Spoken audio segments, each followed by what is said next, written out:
Dingle now, speaking of. So Deirdre, if you want to share your screen. Perfect.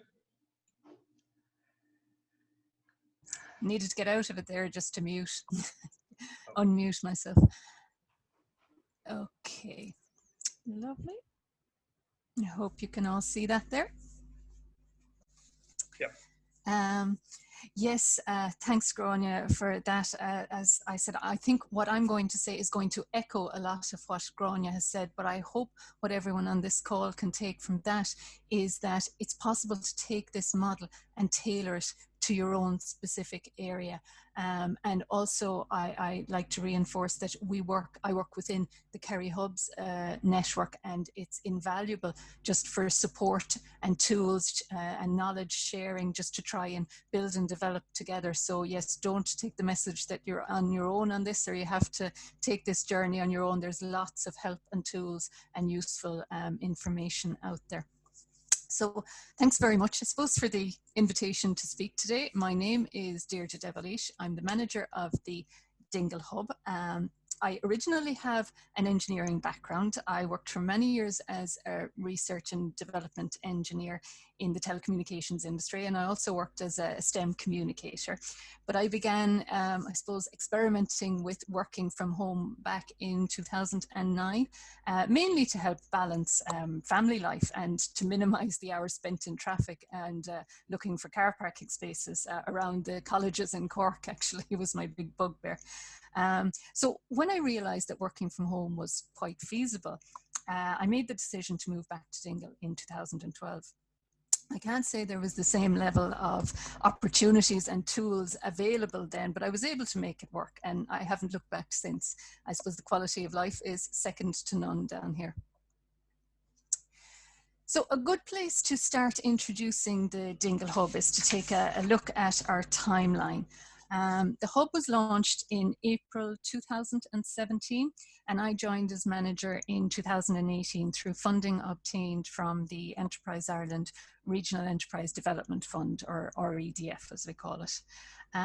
We consistently experience strong demand for long-term workspace facilities, which again echoes what Gráinne is saying. And so in September 2019, we leased additional office space, and that filled immediately as well. So the message is good. We're seeing the demand in these areas. Another thing that I'd like to point out on our slide is the Cork-Aguina 2030 initiative. That's a multi-partner initiative. That's the result of four of us partners: the Dingle Hub, MARI, the Marine and Renewable Energy Institute, ESB Networks, and our local development agency, Northeast West Kerry Development, all working collaboratively together for the past 2 years to enable the broader societal changes required for a transition to a low-carbon society. Cork-Aguina 2030 was officially launched in February last year, along with our energy master plan for the area. And we were very fortunate to be able to hold this launch in the local school, and it had an attendance of in excess of 200 people. Events like that are just a distant memory these days, but hopefully we will get back to them. Another important event there was in October 2020. We obtained EU Horizon 2020 funding for the peninsula to participate as a sustainable innovation pilot. And that's basically to explore the use of technology in agriculture to generate higher value projects or products and to encourage new business development. So a portion of this funding is going to enable us to hire someone to drive the project for the next 30 months. And we've just started advertising for this role. It's going to be for a community engagement coordinator for the sustainability projects on the peninsula. So the Dingle Hub's mission is to build a livable, sustainable community and to facilitate well-paid year-round jobs on the Dingle Peninsula. As Gráinne alluded to it as well, up until very recently, maintaining careers here was not an easy task. And so many generations of young people had to leave the area for more urban centres, myself included. And I'm sure, I know it's a similar case across most of rural Ireland and probably where many of our participants on the call here are from. So the mission, I suppose, explicitly embraces the twin imperatives of sustainability and digital transformation, but as experienced in a dispersed rural setting. And it also acknowledges the duality in community and enterprise development in that context. So our work centres on unlocking economic opportunities through the transition to a low carbon society. And we're learning that the two objectives fit very well together and ultimately lend depth to each other. So the Dingle Hub team, who are we? We're a very small team, but we're hugely supported by a number of different boards. Our main board members are either from the area or have a strong connection to the area, and very generously share their time and expertise to further our work. It's fair to say that as and when their expertise is required, they have been more like full-time resources, and we've heard Gráinne say similar.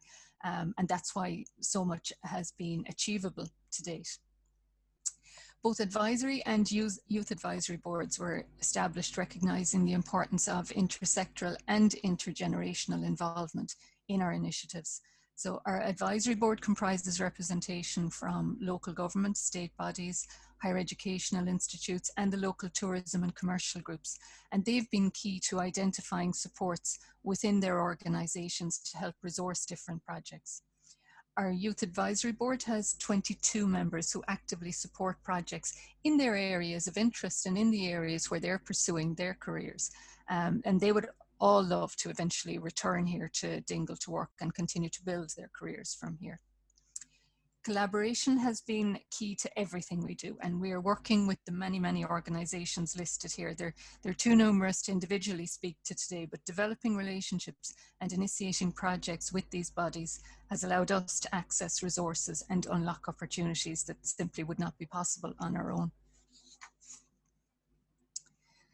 So this access to resources is illustrated well in our overview funding slide. For the 4 years, 2017 to 21, we have received nearly 400,000 in direct funding, which is mainly used for hub staff, some capital spend, marketing and promotion, and some of our networking events as well. So we have layered this with project-specific funding to enable us to undertake activities such as the Energy Master Plan for the area, the training of community energy mentors, a feasibility study for anaerobic digestion, and as mentioned previously, projects to explore the use of digital technologies in agriculture. Collaborative work on all of these has leveraged over 1.2 million in-kind resources in that time frame. So not least of these being access to a team of energy engineers and sociology experts within MARI, a team of engineers within the local technology provider NetFasa, and also scientific and farm advisory expertise within Tagisk. So our model, what has been our game plan to achieve our mission? So it adopts an explicitly community engaged and long-term focus to economic and social development under 4 strategic platforms.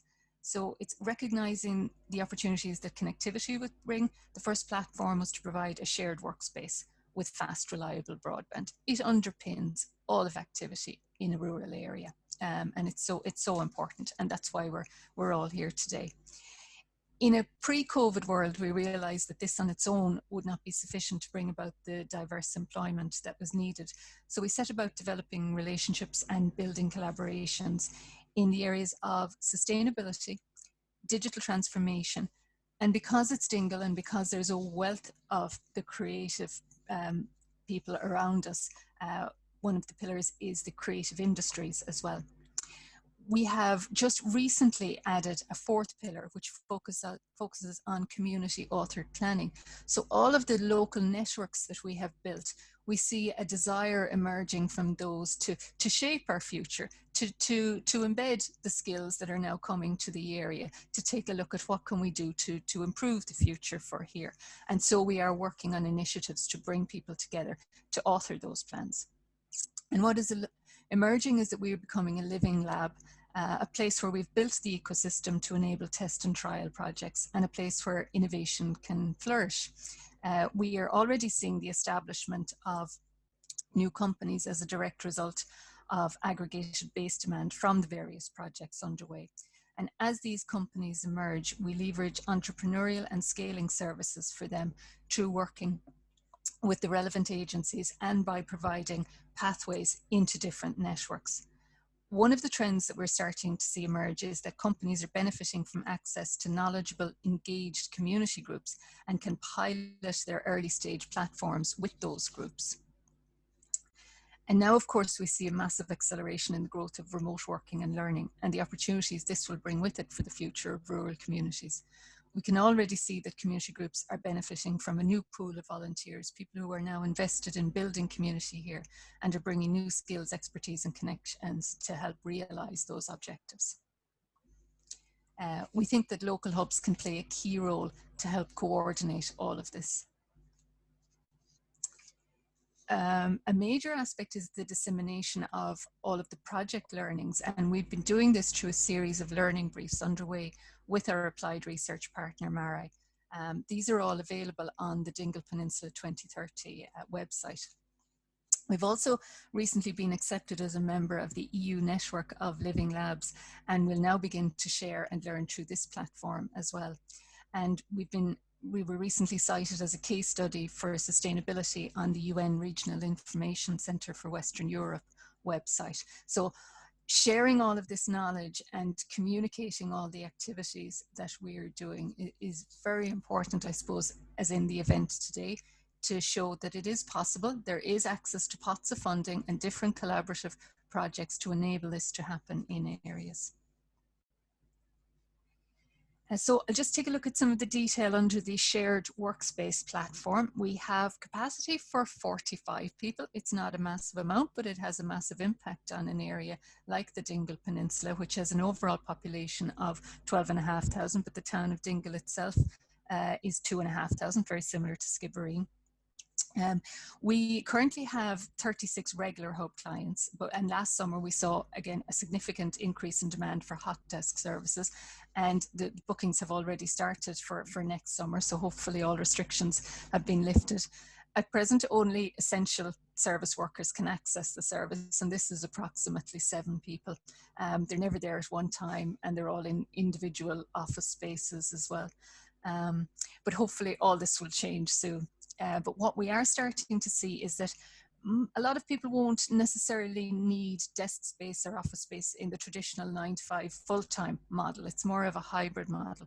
So we're working very closely with our hub community to try to develop different levels of membership that will suit their needs. And I suppose it is that agility, that ability to work with people's needs, to address what's needed at a point in time and to be able to adjust to reflect that.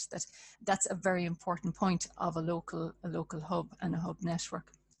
So some of the feedback that we are getting is that home workers need to feel part of a community of colleagues. This is very high on the priority list. They really miss the social structure of the workplace, and I suppose don't we all at present?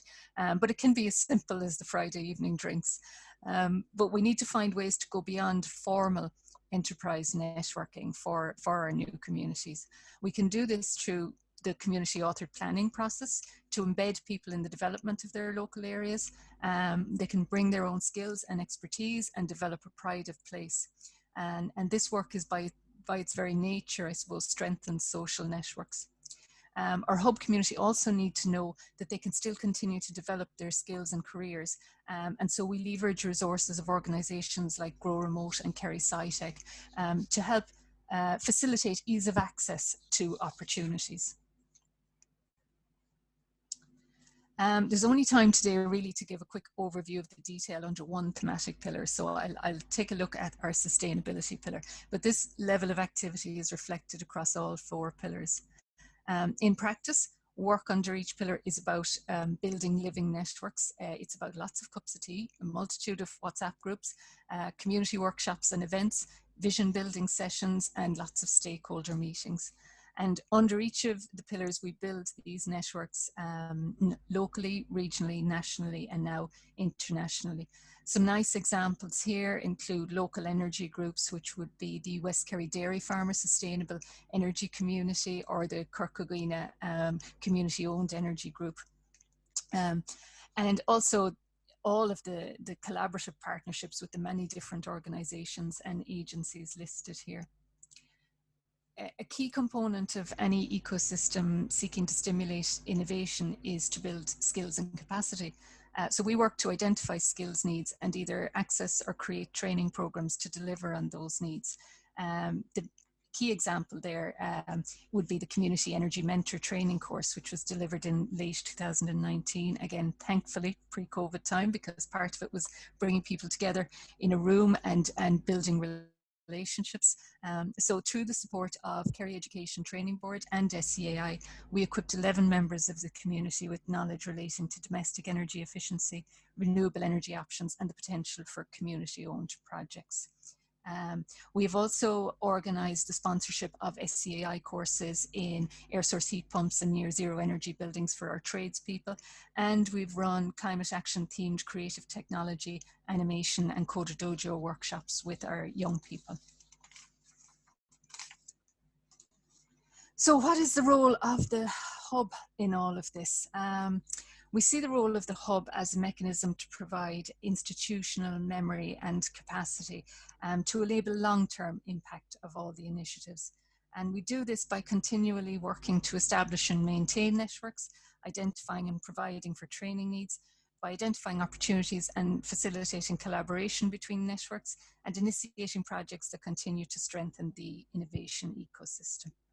So thanks to everyone for listening, and I hope some of this will help inspire and stimulate discussion as we try to learn from these experiences and determine, I suppose, the best paths forward. Thank you. Thank you, Deirdre. That was brilliant. Can I just ask you one question in terms of your vision? You started talking about how you realized the remote working wasn't just enough to sustain, I guess, the development. How did you and your team come up with the vision and the mission? Where did you start? From here to today. I suppose it was taking a look at what was coming down the track, taking a look at Europe and seeing that, you know, the Green Deal was very much going to be on the agenda, that sustainability had to be at the core of all initiatives, and that the digital transformation was coming. We could see it with, you know, obtaining broadband for the hub. We knew it was going to transform things, but there was going to be more and more needed within the different sectors here. So really the strategy was founded on those that twin track, both sustainability and digital transformation. And then it was taking a look around us to see, well, what are the strengths in this area? And the creative industries is very much a strength of the Dingle Peninsula. But I would suggest we see it now in the different funding mechanisms that are available. The recent funding that we've got, it is projects with sustainability at their core and digital transformation. That's how to access those. And that's, I suppose, where the strategy was looking first day. Thanks, that's fantastic. I'm sure you probably have a lot of questions at the end. There was a lot of good stuff in there as well.